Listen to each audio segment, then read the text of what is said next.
রাজনীতির মাঠের ক্রিয়াশীল সিগনিফিক্যান্ট কারো সাথেই জামায়াতের সম্পর্ক ভালো যাচ্ছে না। শেখ হাসিনার পতন এবং পালিয়ে যাওয়ার পর খুব অল্প সময়ের মধ্যেই জামায়াতের দিক থেকে বিএনপিকে আক্রমণ করতে শুরু করা হয় এবং খুব অল্প সময়ের মধ্যেই এই দুটো দলের মধ্যে বেশ বেশ খারাপ ধরনের সম্পর্ক তৈরি হয়েছে বলা যেতেই পারে।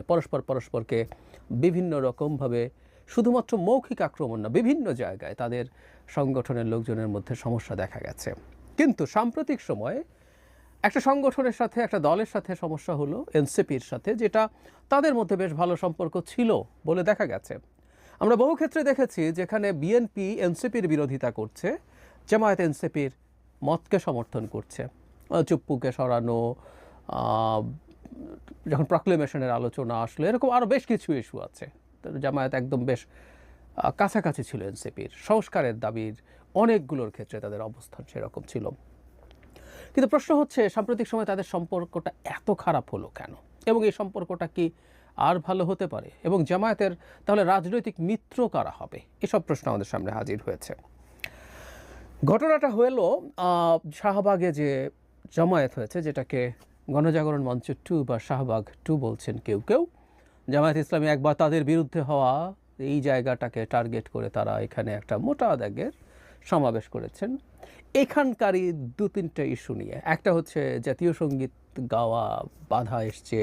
তার চাইতে জরুরি কথা, জাতীয় সঙ্গীতকে বাধা দিয়েছেন এটা নিয়ে অনেক আলোচনা হতে পারে, কিন্তু একটা স্লোগান, গোলাম আজমের বাংলায় আওয়ামী লীগের ঠাঁই নাই বা নিজামীর বাংলায়, এই স্লোগানগুলো যখন আসে তখন ইটস ভেরি ক্লিয়ার যে এটা জামায়াতের স্লোগান। এখন এটা কেউ স্যাবোটাজ করেছেন কিনা, কেউ এর ভেতরে ঢুকে নানান রকম খেলা খেলেছেন কিনা, নানান রকম হাইপোথেসিস সামনে এসে হাজির করানো হচ্ছে। কিন্তু আমি খুব ভালোভাবে মনে করি এই স্লোগানগুলো জামায়াতই দিয়েছে, শিবিরই দিয়েছে, ডেলিবারেটলি দিয়েছে, এবং এটা করতে গিয়েই সংকটটা শুরু হয়েছে, এবং এটা এক ধরনের অনিবার্য ছিল। কেন ঘটনাটা? আমি মনে করি এই যে জামায়াতটা হলো, এই জামায়াতটাকে কেন্দ্র করে আসলে এনসিপি এবং জামায়াত, মানে প্রতিজন, মানে এনসিপি ভেবেছে সে জামায়াতকে ব্যবহার করবে, জামায়াত ভেবেছে এনসিপিকে ব্যবহার করবে। এটা হচ্ছে তাদের নিজের জায়গা থেকে চিন্তা। শেষ পর্যন্ত দুজনই, দুটো দলই, দুটো গ্রুপই তাদের জায়গা থেকে চালাকি করতে গিয়ে এক্সপোজড হলো এবং এই ঘটনা ঘটলো। কেন বলছি দুই দলই দুই দলকে ব্যবহার করতে চেয়েছে? আমি ব্যক্তিগতভাবে বিশ্বাস করি এনসিপির আসলে জনসমর্থন ইভেন শহরেও, ঢাকা শহরেও এখন আর তেমন কিছু নেই। এটা শুধুমাত্র জনাব নাহিদ ইসলামের সেই পয়লা বৈশাখের বক্তৃতার কথা বলে বলছি না। বিভিন্ন জায়গায় তাদের মিছিলের ছবি আসে, সেটা আদৌ মানে সিগনিফিক্যান্ট দূরেই থাকুক, লিস্ট এক ধরনের আশা জাগানোর মতোও না। কিন্তু জনাব হাসনাত আবদুল্লাহ এসে যে কর্মসূচি শুরু করেছিলেন, সেটা আমি জানি না এটা এনসিপির সিদ্ধান্তে কিনা। কারণ হলো তারা প্রথম থেকে বলছিলেন যে জনাব হাসনাত আবদুল্লাহর প্রোগ্রাম এটা, তিনি যমুনায় চলে যান এবং ব্যারিকেড ভেঙে, রীতিমতো তার জন্য ব্যারিকেড ভাঙা জায়েজ আছে, তিনি লোকজন নিয়ে ব্যারিকেড ভাঙেন এবং যমুনার একেবারে বাউন্ডারি ওয়ালের ওখানে গিয়ে থাকেন। পরে এনসিপির সভাপতি, মানে আহ্বায়ক জনাব নাহিদ ইসলামের নেতৃত্বে এনসিপি যায়, জামায়াত যায়। যদিও জামায়াত সাংগঠনিকভাবে গিয়েছে সেটা বলেনি। এরপর আমরা জানি সমাবেশ হয়, এরপর তারা একটু সরে আসেন, তারপর পরদিন শুক্রবার সেদিন তারা শাহবাগে সমাবেশ করবেন, সেই সমাবেশ হয়, ইত্যাদি ইত্যাদি। এর মধ্যে প্রচুর জামায়াতে ইসলামীর লোকজন ছিল এবং প্রচুর ইসলামিস্ট ছিলেন। তাহলে যে কথাটা বলতে যাচ্ছিলাম, যতটুকু সাইজও ওই সমাবেশে দেখা গেছে সেটা এনসিপির লোক দিয়ে কল্পনাও করা যায় না। এনসিপির শক্তি তার চেয়ে অনেক অনেক অনেক কম।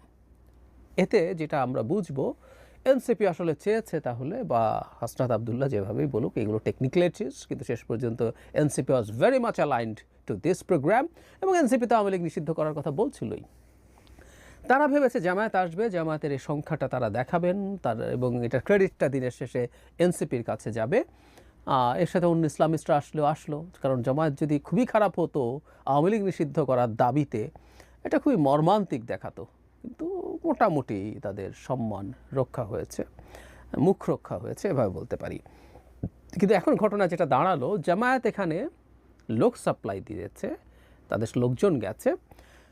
অফিসিয়ালি তারা এটা অস্বীকার করেছে। আমি এটা আপনাদেরকে শুনিয়েছিলাম একদিন, জামাতের দায়িত্বশীল যারা ছিলেন তাদের কাছে যখন মিডিয়া জানতে চেয়েছে সেটা জানিয়েছেন। কিন্তু এখানে তাদেরই আবার খুবই সিগনিফিক্যান্ট, খুবই প্রমিজিং লিডার ভবিষ্যতে উনি অনেক বড় পদে আর নিশ্চয়ই যাবেন। জনাব শফিকুল ইসলাম মাসুদ গেছেন এবং তিনি আবার মিডিয়ার কাছে স্বীকার করেছিলেন তিনি দলের পক্ষ থেকে। যাই হোক, লং স্টোরি শর্ট, জামায়াত ওখানে আছে এবং তারা যখন এই পরিমাণ মানুষজন আসলো তখন তাদের পক্ষে পুরো ক্রেডিট এনসিপিকে দিয়ে দিতে সমস্যা হলো এবং তারাও বলতে চাইলো এই জামায়াত মূলত তাদের, যদি এটা ঠিক না। এখানে জামায়াতের বাইরে প্রচুর অন্যান্য ইসলামিস্টদের অংশগ্রহণ ছিল, অনেক, হেফাজতে ইসলাম সহ আরও অনেকেরই খুবই ফার রাইট লোকজন ওইখানে প্রেজেন্ট ছিলেন, কোনো সন্দেহ নেই।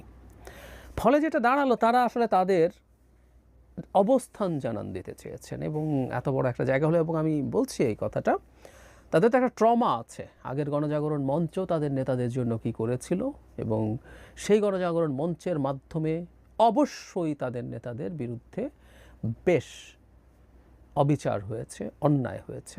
যদিও এই কথাটাও জরুরি, একটা ভুল বিচার হয়েছে, দ্যাট ডাজন্ট নেসেসারিলি মিন যাদের বিচার করা হয়েছে তারা সবাই অপরাধ করেননি, নিরপরাধ ছিলেন না, আমি এটাও মনে করি না। প্রসিডিওরাল অনেক রকম ভুল ছিল, সেই ভুলগুলো যদি ঠিকঠাক মতো করা হতো ভিন্ন আলোচনা আমরা করতাম। যাই হোক, সো তাদের সেই ট্রমাটা যখন থাকে তখন তারা এইখানে যখন আবার সেই জায়গা, সেই ঐতিহাসিক জায়গায় এসে তাদের ইচ্ছে হতেই পারে যে স্লোগানটা দেই এবং তাদের অবস্থান জানান দেয়া, কারণ এই সমাবেশের ক্রেডিট এনসিপিকে তারা দিয়ে দিতে চাইবেন পুরোপুরি, সেটা নাও হতে পারে। তারা সেটা করেননি, না করার এই কথা। কারণ আমরা মিডিয়াতে নিউজ দেখছিলাম, হাসনাত কী বলছেন, সার্জিস কী বলছেন, নাহিদ কী বলছেন, ওখানে দাঁড়িয়ে দাঁড়িয়ে মূলত সেই আলাপগুলোই সবচেয়ে বেশি এসছে। আমার এর বাইরে এগুলোর খুব বেশি কাভারেজ আছে। ফলে এটা একদম এনসিপির একটা সমাবেশ হয়ে দাঁড়াচ্ছিল, তাই তারা কাজটা করলেন।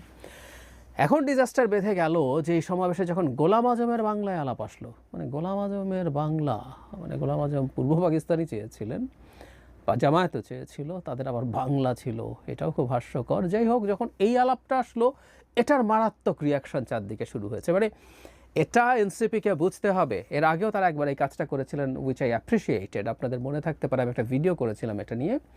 তখন নাগরিক কমিটি ছিল এবং নাহিদ ইসলাম তখনও উপদেষ্টা ছিলেন, আমি ভুল না করে থাকলে। তখনও জামায়াতের বিরুদ্ধে জনাব নাসির উদ্দিন পাটোয়ারিকে কথা বলতে শুনেছি, নাহিদ ইসলামকে কথা বলতে শুনেছি। তারা জামায়াত থেকে তাদেরকে এক ধরনের ডিটাচ করার চেষ্টা করছিলেন। এখন যেটা ঘটলো তার ফলে যেটা হবে, তাদের রাজনীতি ক্ষতিগ্রস্ত হবে। কারণ বাংলাদেশের মানুষ ৭১কে, এমনকি মানে খুবই ইয়াং লোকজনও ৭১কে ছেড়ে আসলে বাংলাদেশে কেউ রাজনীতি করবে, এবং সেটাতে যারা আদার সাইডে ছিল, যারা আমাদের হানাদার ছিল, তাদের পক্ষে যারা ছিল, তাদেরকে খুব সহজে নেবে না এখনও, এটা মোটামুটি নিশ্চিত। সেই রিয়াকশান দেখেই আসলে এনসিপি ভীত হয়ে ওঠে এবং খুব দ্রুত তারা জামায়াতকে তাদের গা থেকে ছেটিয়ে বিদায় করার চেষ্টা করে। প্রচুর ঘটনা ঘটলো, ব্যক্তিগতভাবে অনেকেই মানে একযোগে প্রায় নেতাকর্মীরা এখানে স্ট্যাটাস দিলেন। তারপরে যেটা করলেন, তারা রীতিমতো ফর্মাল স্টেটমেন্ট দিয়েছেন। সেটা হলো একদম খোলাখুলি যে আমরা দ্ব্যর্থহীনভাবে বলছি, এনসিপির কোনো সদস্য আন্দোলনে দলীয় স্লোগান বা জনপদের স্লোগান ইতিহাস বিরোধী দেয় নাই, এনসিপিকে সঙ্গে জড়ানো অহেতুক বলছে। বরং তারা যেটা বলছে যে ঐতিহাসিক মানে ৭১-এ যারা ৭১ সালে এই জনপদের মানুষের জনযুদ্ধের বিরুদ্ধে অবস্থান নিয়েছিল, যাদের বিরুদ্ধে গণহত্যায় সহযোগিতার অভিযোগ রয়েছে, আমরা চাই তারা জামায়াতকে ইন্ডিকেট করে তারা নিজেদেরকে অফিসিয়ালি সরিয়ে নিয়েছেন। এরপর আমি জনাব মাহফুজ আলমের সেই স্ট্যাটাস, এগুলো নিয়ে আমরা কথা বলেছি। আমি তাকে এনসিপির মানুষই মনে করি। তিনি বললেন, এরপর জামাত শিবির ছাপিয়ে পড়লো, তিনি আবার ক্ষুব্ধ হয়ে স্ট্যাটাস দিলেন, সেটা শুনলো। পরে তিনি জগন্নাথ ইউনিভার্সিটির প্রোগ্রামে যে ক্রাইসিস কেওস হলো সেখানে উনি গেলেন, ওনাকে বোতল মারা হলো, ইঙ্গিত করলেন শিবিরের প্রতি। তারপর তার একটা অডিও কল শোনা গেল যেখানে তিনি বেশ ক্ষোভের সঙ্গে শিবিরকে ক্ষোভ দেখাচ্ছেন। আমি নিশ্চিত নই সেই অডিও কলটা তার কিনা। যাই হোক, এই পাল্টাপাল্টি চলতে থাকলো এবং আমি ধারণা করি ভবিষ্যতে এটা আসলে কমবে না।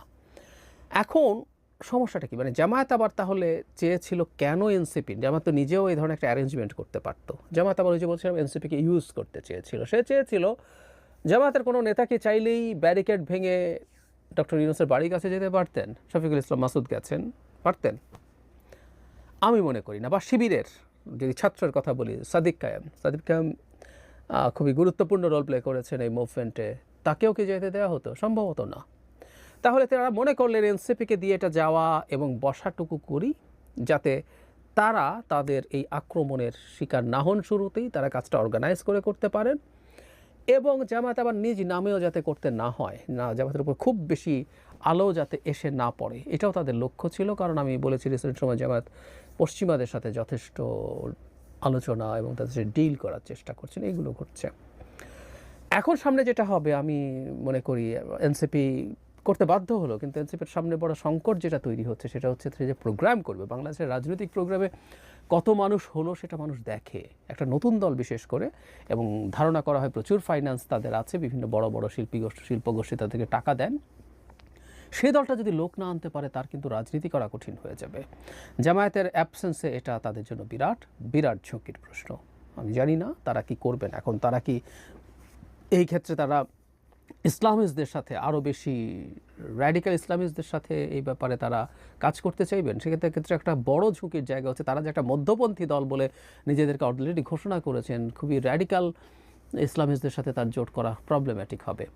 আবার ওদিকে জামাতের ক্ষেত্রে জামাত আমি খুবই দেখছি যে বন্ধুহীন হয়ে পড়ছে। তারা এনসিপির সাথে তাদের এক ধরনের অ্যালায়েন্সের ক্ষেত্রে একটা বড় রোল প্লে করেছেন সম্ভবত এক্স শিবিরের একটা অংশ বেরিয়ে গেছেন, তারা একটা নতুন প্ল্যাটফর্ম তৈরি করেছে, এটা রাজনৈতিক দলে পরিণত হবে সম্ভবত খুব অল্প সময়ের মধ্যে। জোনায়েদ এবং রাফে এরা মূল দুজন, ঢাকা ইউনিভার্সিটির শিবিরের প্রেসিডেন্ট ছিলেন, তারা এখানে এই মুভমেন্টেও খুবই জুলাই এবং আগস্টের যে গণ অভ্যুত্থান সেখানেও তারা খুবই ভালো রোল প্লে করেছিলেন। তারা কাছে কিন্তু আমি ধারণা করি এনসিপির মধ্যে এখনও প্রচুর আইদার এক্স শিবির অথবা ঠিক স্বীকৃত শিবির নন, কিন্তু ওই ভাবধারার মানুষজন আছেন। তো ওই ভাবধারার মানুষ যারা আছেন তারা এখনও রয়ে গেলেন, এবং তাদের দিক থেকে সেই চেষ্টা হয়তো ছিল, কিন্তু সাম্প্রতিক এই যে ঘটনা ঘটলো সেটা দিয়ে সেই বিচ্ছেদটা জরুরি হয়ে পড়েছে।